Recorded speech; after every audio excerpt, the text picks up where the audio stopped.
Les 3 Judas africains et une péruvienne qui auraient été payés pour séquestrer Gbagbo. Avant de commencer, n'oubliez pas de vous abonner et d'activer la cloche de notification, car cela va vous permettre de ne plus manquer les prochaines vidéos. C'est parti!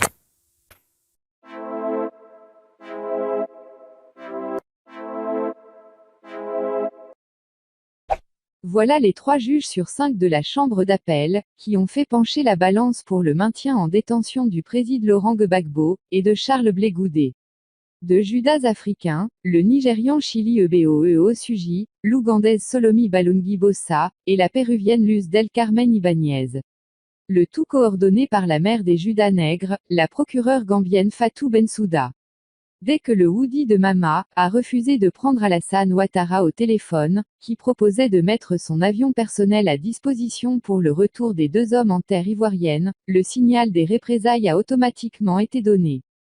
Acte 1. Ordre est donné à Cyril Benoît, fils de Jean-Paul Benoît, député européen honoraire et avocat de l'État de la Côte d'Ivoire auprès de la Cour pénale internationale, patron de la banque privée Benoît et Associés Bankers, de mettre à toutes fins utiles.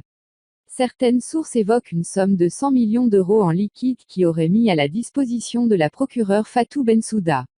Il faut préciser que c'est Cyril Benoît qui a présenté Laurent Fabius à Alassane Ouattara en 1999, de l'époque où l'actuelle présidente du Conseil constitutionnel français présidait l'Assemblée nationale. La France était alors en cohabitation, Chirac-Jospin. Et le moins qu'on puisse dire, est que le président français de l'époque ne voulait pas du tout entendre parler d'Alassane Ouattara, à qui il reprochait d'avoir volé la femme de Félix Houphouët-Boigny. Cyril Benoît rédigeait ensuite les discours de Fabius, avant de le suivre comme conseiller au ministère de l'économie et des finances.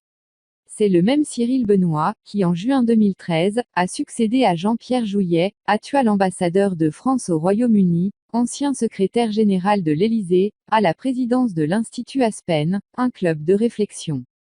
Jean-Pierre Jouyet, l'homme qui a imposé Macron à Hollande, était également membre du club témoin avec Jean-Pierre Mignard, qui malgré les pressions de Nicolas Sarkozy sur Alassane Ouattara, pour choisir Francis Spinner, ancien avocat de Bokassa et de Chirac, comme second avocat de l'État ivoirien pour poursuivre Laurent Gbagbo devant la CPI, sera retenu par le président ivoirien sur recommandation de Jean-Paul Benoît. La personnalité de Jean-Pierre Mignard mérite petit détour.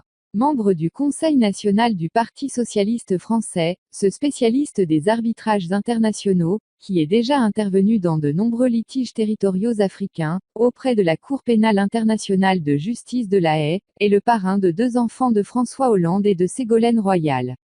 Et c'est précisément cette proximité avec l'ancien premier secrétaire du Parti socialiste français, qui suscite la méfiance de Nicolas Sarkozy.